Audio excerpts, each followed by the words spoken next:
Well, isn't it interesting that at least one of the songs, Late Home Tonight,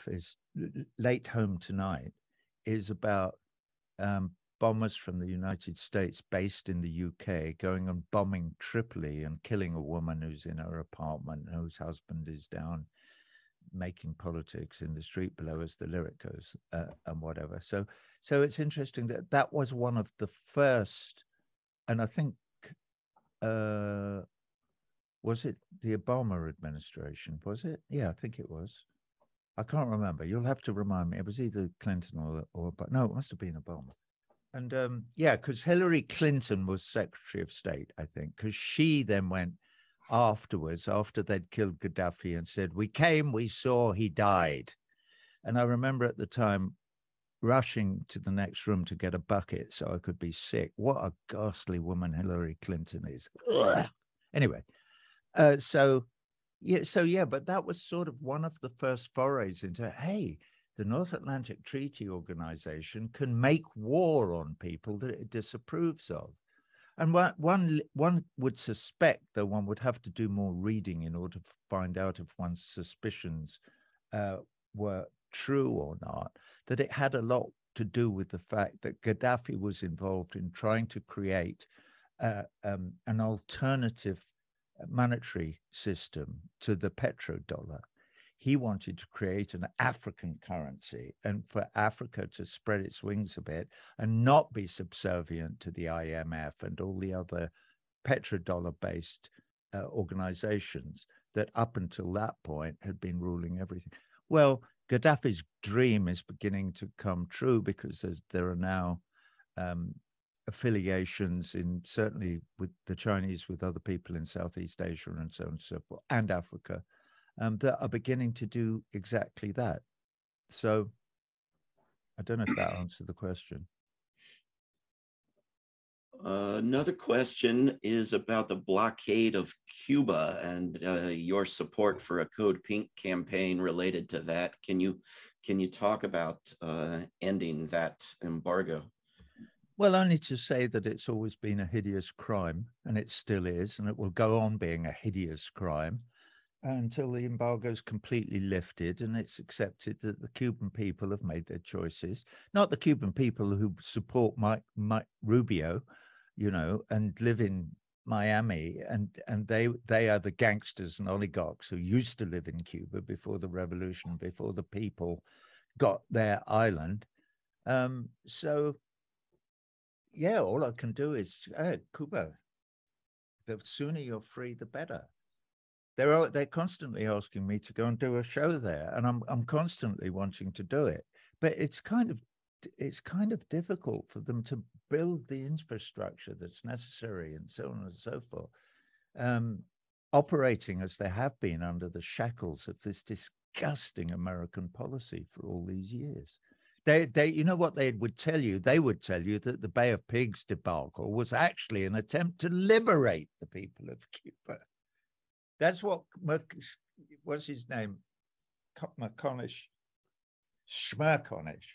He said to me, but we're liberators. And I think I said, don't make me laugh. No, you're not. And then well, anyway, let's not go back to Michael because we shook hands.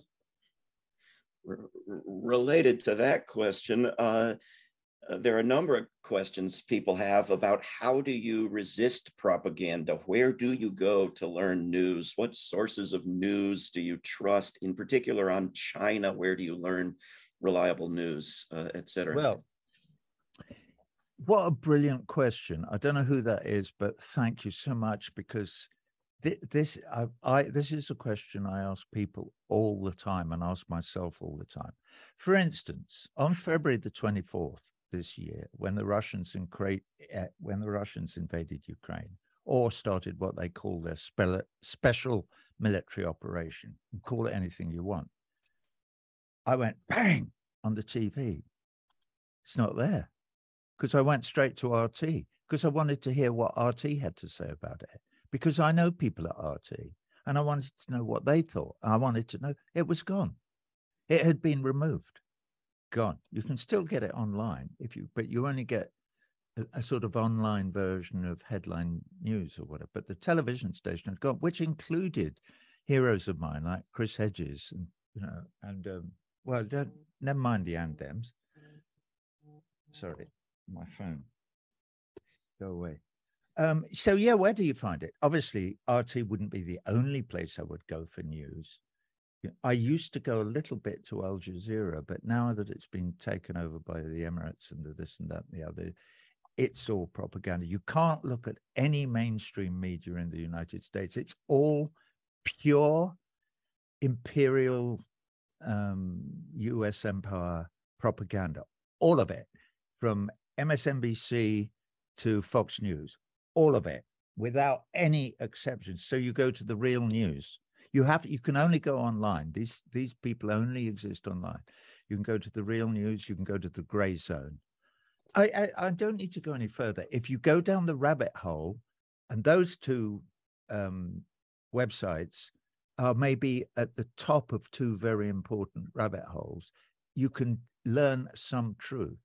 For instance, at the Grey Zone, you have Aaron Mate, who has been fighting a one-man battle against the hideous propaganda about the supposed chemical attack in Douma in Syria on the 7th of April, 2018, which I've been involved in because I opened my big mouth about it on stage in Barcelona on the 13th, which was only 6 days after the attack happened. But it was 2 days before NATO bombed Syria in retaliation for a chemical attack that never happened. And I told them it hadn't happened on the 13th. So you take your pick. Well, Aaron Mate since then has, it's been, and what's his name? Postel, who's another great American journalist, or no, he's a scientist, has also been through not just Douma, but Ghouta as well. And we're 99.9% certain now, can be, anybody who cares to find out, that those two chemical attacks in Syria did not happen. Okay, so but the propaganda goes on. So whoever the Goebbels is in the Pentagon or in the State Department, they go on churning out the same lie that it did year after year after year after year. And they try and smear people like me and Aaron Mate, who know the truth because they have spoken to Ian Henderson and Inspector B, who were the two people working for the OPCW who were on the ground inspecting it all. They were the men on the ground doing the inspection. And they came clean eventually and said, listen, the OPCW report is rubbish. We were there. We did it. And we've now been sidelined and discredited and thrown out of the organization. How do you find that out? Go to Aaron Mate or his equivalent in any other field that you can. But you do have to be careful when you go on the internet because there's an awful lot of nonsense as well. But it's always backed up. The Grey Zone that I've mentioned before, everything they write is backed up with actual evidence, real evidence.